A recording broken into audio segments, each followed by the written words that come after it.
सगळ्यात श्रीमंत लोकसभा मतदारसंघ म्हणजे दक्षिण मुंबई मतदारसंघ। रतन टाटा, मुकेश अंबानी यासारखे इंडस्ट्रियलिस्ट, गानसम्राज्ञी स्वर्गीय लता दीदी किंवा आशाताईंसारखे गुणी कलाकार, अनेक सेलिब्रिटीज जिथे मतदान करतात तोच दक्षिण मुंबई हा मतदारसंघ। दक्षिण मुंबईत शिवसेना विरुद्ध शिवसेना ही लढत कोण जिंकणार? मनसे फॅक्टर चालणार का? लोकांची पसंती कोणाला? धनुष्यबाणाला का मशालीला? अरविंद सावंत तिसऱ्यांदा विजयी होणार की शिवसेनेच्या सौ यामिनी जाधव जिंकणार? चला तर मग जाणून घेऊया दक्षिण मुंबई मधली राजकीय समीकरण, लोकांच्या अपेक्षा, उमेदवारांची निवडणुकीची स्ट्रॅटेजी, यशा अपयशाची गणित, दक्षिण मुंबईमध्ये गुलाल कुणाचा? संपूर्ण मुंबईची निवडणूक 20 मेलाच होऊन गेलेली आहे आणि अर्थातच हा व्हिडिओ म्हणजे एक्झिट पोल वगैरे नाहीये। वेगवेगळ्या सोर्सेसनी आलेली माहिती कंपाइल करून ती केअरफुली एनालाइज करून लोकांची मतं जाणून घेत दक्षिण मुंबई लोकसभा मतदारसंघाबद्दल हे एक विश्लेषण आहे। नमस्कार मंडळी, मी अनिरुद्ध आणि तुम्ही बघत आहात दर्पण। दर्पण एक परिपूर्ण विश्लेषण। सका पाटील, जॉर्ज फर्नांडिस, मुरली देवरा, जयवंतीबेन मेहता यासारख्या मातब्बर नेत्यांनी दक्षिण मुंबई मतदारसंघाचं नेतृत्व लोकसभेत केलेलं आहे। 2004 आणि 2009 ला मुरली देवरा यांचे चिरंजीव मिलिंद देवरा हे काँग्रेसच्या तिकिटावरती इथून निवडून आले होते आणि निवडणुकीच्या तोंडावर मिलिंद देवरा काँग्रेसला बाय बाय करत त्यांनी शिवसेना जॉईन केली। 2014 आणि 2019 ला ही जागा राखण्यात शिवसेनेच्या अरविंद सावंत यांना यश मिळालं। मोदी लाटेचा योग्य फायदा सावंत यांना नक्की झाला होता आणि या दोनही निवडणुकींमध्ये रेकॉर्ड ब्रेकिंग मतांनी अरविंद सावंत निवडून आले होते। 2019 ला तर सावंत साहेबांना केंद्रामध्ये अवजड मंत्रालयाचा कॅबिनेट मंत्री सुद्धा मिळालं होतं आणि आता 2024 ला तिसऱ्यांदा ते याच मतदारसंघातनं आपलं नशीब आजमावत आहेत। शिवसेनामधल्या बंडानंतर सावंत उद्धवरावांबरोबरच एकनिष्ठ राहिले, तर दुसरीकडे निवडणुकी अगोदर भाजपतर्फे मंगल प्रभात लोढा आणि राहुल नार्वेकर यांची नावं चर्चेमध्ये होती। पण अगदी शेवटच्या क्षणी उमेदवारी सौ यामिनी जाधव यांना जाहीर झाली आणि याचाच अर्थ इथे शिवसेना विरुद्ध शिवसेना अशी लढत असली तरी निवडणुकीच्या रंगणात एकंदरीत 14 उमेदवार आपलं नशीब आजमावत आहे। कुलाबा, मुंबादेवी, मलबार हिल, भायखळा, शिवडी आणि वरळी या 6 मतदारसंघांचा मिळून साऊथ म्हणजेच दक्षिण मुंबई हा मतदारसंघ तयार झाला आहे। यातील वरळी आणि शिवडी आणि मुंबादेवी हे महाविकास आघाडीकडे आहेत आणि वरळीमधून आदित्य ठाकरे हे फार मोठ्या मताधिक्याने इथून निवडून आले होते, तर दुसरीकडे कुलाबा मतदारसंघातून विधानसभा अध्यक्ष ॲडव्होकेट राहुल नार्वेकर हे भाजपचे आमदार आहेत। मलबार हिल इथून भाजपचे मंगल प्रभात लोढा मागील अनेक वर्षांपासून आमदार आहेत, तर भायखळ्यामधून स्वतः यामिनी जाधव शिवसेना शिंदे गटाचे आमदार आहेत। मंडळी, पुढे जाण्या अगोदर या मतदारसंघातील मतदारांची डेमोग्राफी किंवा त्यांची वर्गवारी आपण साधारणपणे समजून घेऊया। 40 ते 45% मराठी मतं, गुजराती, जैन आणि मारवाडी समाजाची साधारणपणे 18 ते 22% मतं, मुस्लिम समाजाची अंदाजे 20 ते 25% मतं, तर पारशी, ख्रिश्चन आणि दक्षिण भारतीय मिळून 2 ते 5% मतदार इथे आहेत। आता आपण सर्वप्रथम अरविंद सावंत यांच्या स्ट्रेंथ्स, वीकनेसेस, त्यांची निवडणुकीची स्ट्रॅटेजी याबद्दल चर्चा करूया। अरविंद सावंत यांची सर्वात जमेची बाजू ती म्हणजे लालबाग, वरळी आणि शिवडी येथील मराठी मतदारांच्या मनामध्ये उद्धवराव ठाकरे यांच्याबद्दल असलेली सहानुभूती आणि ठाकरे कुटुंबियांबद्दल मतदारांच्या मनात असलेलं प्रेम, आदराची भावना।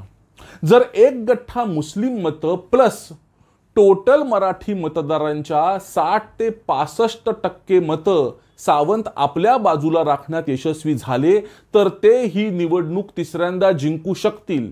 त्यांनी आपल्या प्रचाराची सर्व ताकद किंवा शक्ती देखील याच विभागांमध्ये योग्य रीतीने वापरली होती. मुंबईत काँग्रेस किंवा राष्ट्रवादी शरदचंद्र पवार गटाचा फारसा प्रभाव नसला तरी देखील लालबाग, वरळी आणि शिवडी या विभागातील शिवसैनिक अरविंद सावंत यांच्यासाठी हिरेरीनं प्रचार करताना दिसले. या जरी सावंत यांच्या जमेच्या बाजू असल्या तरी देखील मागील 10 वर्षात दक्षिण मुंबईमध्ये सावंत यांच्या माध्यमातून हवा तसा विकास झाला नाही, असा एक नाराजीचा सूर आपल्याला ऐकायला मिळतो. याचाच अर्थ सावंत यांना काही प्रमाणात अँटी इन्कम्बन्सीचा फटका पडू शकतो. याशिवाय एकूण 14 उमेदवारांपैकी 6 उमेदवार हे मुस्लिम समाजाचे आहेत. त्यात वंचित, BSPने देखील मुस्लिम उमेदवार उभे केलेले आहेत. हे 6 उमेदवार सावंत यांची डोकेदुखी ठरतात का, हे बघणं महत्त्वाचं राहील. थोडक्यात काय तर सावंत यांच्या जमेच्या बाजू थोड्या जास्त असल्या तर काही वीक एरियाज देखील आहेत, हे आपल्याला मान्य करावं लागेल.